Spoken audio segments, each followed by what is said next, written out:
இயேசு உங்களை நேசிக்கிறார். பிரியமானவர்களே, இந்த நாளில் ஆண்டவர் நம்மளோடு பேசும்படிய வேதத்திலிருந்து 2 வசனங்களை கூட வாசித்து ஆண்டவர் நம்மளோடு இடைபடுகிற காரியத்தை நாம் கற்றுக்கொள்ளக்கூடிய காரியத்தை பார்ப்போம். அது எபேசியர் புஸ்தகம் 5வது அதிகாரம் 15-16 வசனங்கள் இப்படியாக சொல்லுகிறது. ஆனபடியினாலே நீங்கள் ஞானமற்றவர்களைப் போல நடவாமல் ஞானமுள்ளவர்களைப் போல கவனமாய் நடந்து கொள்ள பார்த்து, நாட்கள் பொல்லாதவைகளானதால் காலத்தை பிரயோஜனப்படுத்திக் கொள்ளுங்கள். ஆகையால் நீங்கள் மதியற்றவர்களாய் இராமல் கர்த்தருடைய சித்தம் இன்னதென்று உணர்ந்து கொள்ளுங்கள். வசனத்துல பாருங்க, மதியற்றவர்களாய் இல்லாமல் ஞானமற்றவர்களைப் போல நடந்து கொள்ளுங்கள், ஞானமற்றவர்களாக இராதீர்கள் அப்படின்னு சொல்லுது பாருங்க. ஏன் அப்படின்னா, காலத்தை பிரயோஜனப்படுத்திக் கொள்ளுங்கள் என்று வேதம் சொல்லுகிறது. பிரிய ஆண்டவர் நமக்கு சொல்லுகிற காரியம் பாருங்க, இந்த காலம் எந்த காலத்தில் இருக்கிறோம் என்பதை நாம் அறிந்து செயல்படுகிற ஒரு காலகட்டத்தில் இருக்கிறோம். கிறிஸ்துமஸ் பண்டிகையை அனுசரித்து கிறிஸ்துமஸ் பண்டிகையை நாம் அநேக வருடங்களாய் கொண்டாடி கொண்டே வருகிறது. நம்ம 2024 வருடங்களாய் கிறிஸ்து பிறப்பின் நற்செய்தியை நம்ம என்ன செய்யறோம்? அனுசரித்து வருகிறோம். எதுக்கு கிறிஸ்து பிறந்தார், ஏன் அது நோக்கம் என்ன என்பதை நாம் முதல் அறிந்து கொள்ளணும்.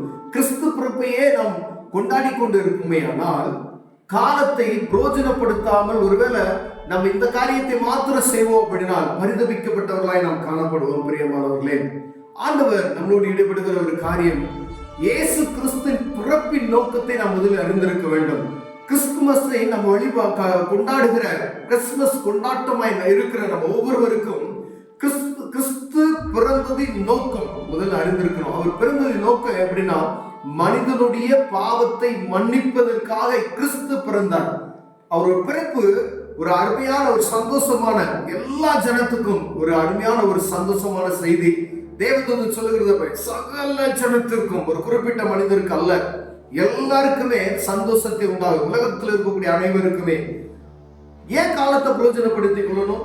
2024 வருடங்கள் நாம் என்ன யோசித்துக்கிட்டு இருக்கோம்? திரும்ப அந்த கிறிஸ்துமஸ் பண்டிகையை அனுசரித்து கொண்டு வருகிறோம்.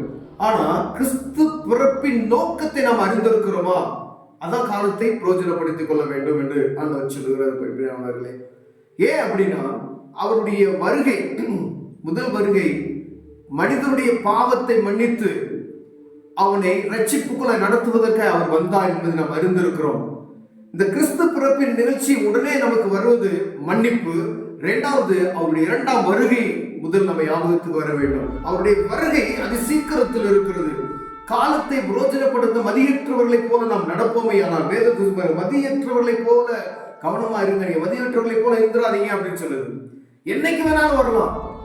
அதற்கு முன்பதாய் ஒருவேளை இன்னைக்கு நான் ஜாலியா இருப்பேன், குடிச்சு புசித்து இன்பமா இருப்பேன், ஜாலியா நான் போவேன் அப்படின்னு சொல்லிட்டு இப்ப போலயும் எப்பயுமே நம்ம நடந்து கொள்கிறது போல இருப்போமே, ஆனால் பரிதபிக்கப்பட்டவர்களாய் காணப்படுவோம் என்று சொல்லப்படுகிறது. பிரியமானவர்களே, ஏன் அப்படின்னா, அவர் வருகையை ஒருவனும் அறியார். முதல்ல வந்தது அவர் நம்ம மன்னிப்பு கொடுப்பதற்கு.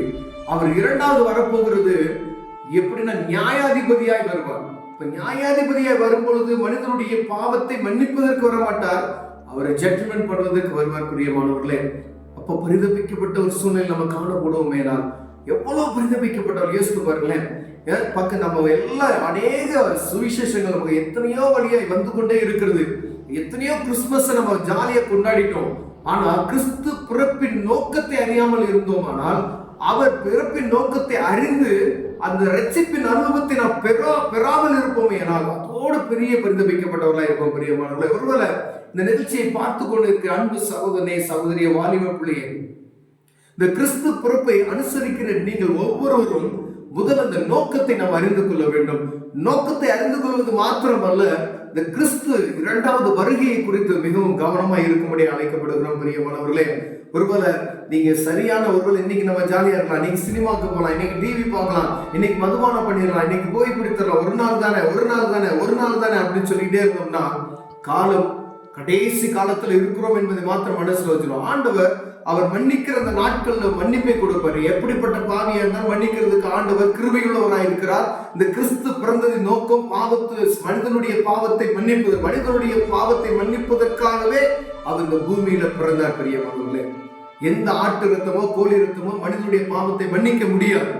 இயேசு கிறிஸ்து அவர் சொந்த குமாரனை அனுப்பி இந்த மனுக்குலத்தின் மனிதனுடைய பாவம் அவ்வளவு பெருகி போயிருக்கிறது என்று சொல்லி ஆண்டவர் அவருக்கு சொந்த குமாரனை அனுப்பி பலியாக கொடுத்தார். பிரியமானவர்களே, அது ஒருவேளை நம்ம அறியாம மீண்டும் மீண்டுமாய் தவறை செய்து கொண்டு இருப்போம். திடீர்னு ஒரு நாள் ஆண்டவருடைய வருகை வரும், அன்னைக்கு நம்ம பரிந்துரைக்கப்பட்டவர்களா இருப்போம்.